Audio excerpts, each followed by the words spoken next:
paingon dong. Ha? Where you going? Init.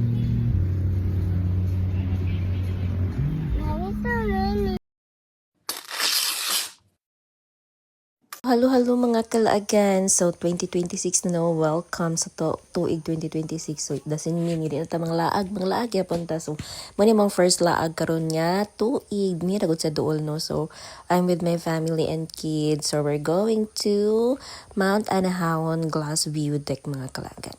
So second time na nako no, ang first time is I'm with my friends and then karon uban ako mga kids. So first time nila apil akong husband. So nabalaka sad mi ani kay si Dan Ramong gamit and like atong first ako ani dinhi nga pick up mga kalagan. So inuon nakatungas ra mangyapon mi do tungason jud kini dinhi mga kalagan. So wala man mi kaapa sa Sea of Clouds no kay mga 11 kapi na pud mi nakaabot dinhi. So pag abot na mo na nag-set up dinhi paraglide mga kalagan. So may nakachada dinhi sa Mount Anahawan kay na sila paraglide mga kalagan. Yes, paragliding. So kami curious but then first time po na ako mag-atong yun mi ani kandot kanus ani siya makalupad mga kalagan. So daghan kay tawo ani kay weekend and then kanang kuan daghan gusto mo laag di ba kay gikan og New Year mga kalagan. So kami late na po mi naka-decide nga maglaag mi kinaboard mi gamay sa house and then sige na nagplano mi nag-ani hindi ni mga kalagan. So excited mi kay first time na ko matan-aw og paraglide. So magini siyang gihulat nga mo fly siya. I don't know kung pilay kuan ani bayad mga kalagan. So taod-taod siya kay mag-set up pa man and then of course safety first yun.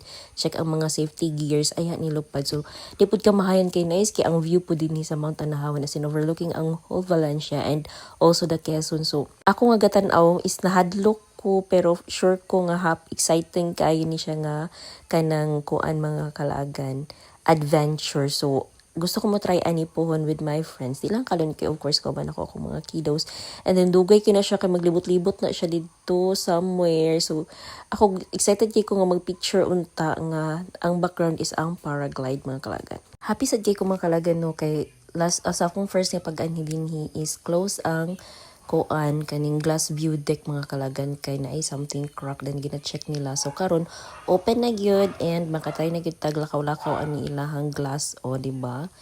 As in makakurog sa tuhod kay pangpang man dinhi makalagan oy medyo lalumpod siya. So si ate as in very brave kay siya kay picture yun siya ng corner ako ga kurog-kurog pa kong tuhod char lang. So ang duha na ko ka boys is nalingaw ra sila tan okay duha ka buok nagparaglide ani do di na makita sa video pero na layo na kay na sila mga kalagan.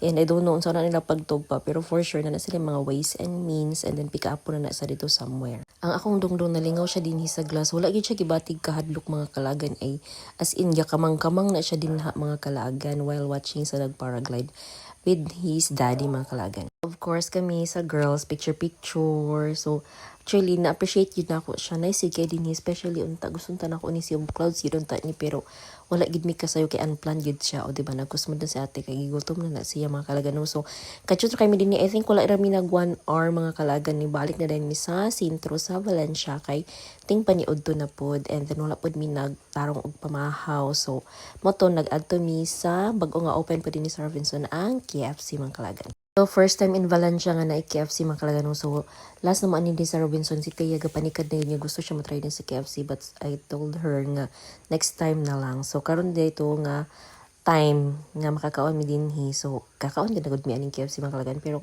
bro, Pinoy kung say bag-o mag-try yan yun. So, napod ni ate na mo nga excited siya mo-try. So, din mi nag-lunch and then taas kay ang pila sa food. Of course, kadagan kay tao kay bago pa mang open mga kalagan. No, so, ginadagdagsa pa sa mga tao. So, as in, kinahanglan siya og taas nga pasensya maghulat sa imong order. So naka-lunch mi mga around 1 PM na gid mga kalagan no. So na sila pa free na chocolate moist cake. I think kung maka-purchase ka og 300 above, so na sila hinani. Lami siya mga kalagan ay. Actually lamian ko sa chicken sa KFC mga kalagan kay templado siya. So mura to ang consist sa mong laag mga kalagan. So pagaw ang inyong kalaagan kay giubo mo, di ba? Giubo na ba ang tanan sa bagong tuig mga kalagan? So, marato. Bye!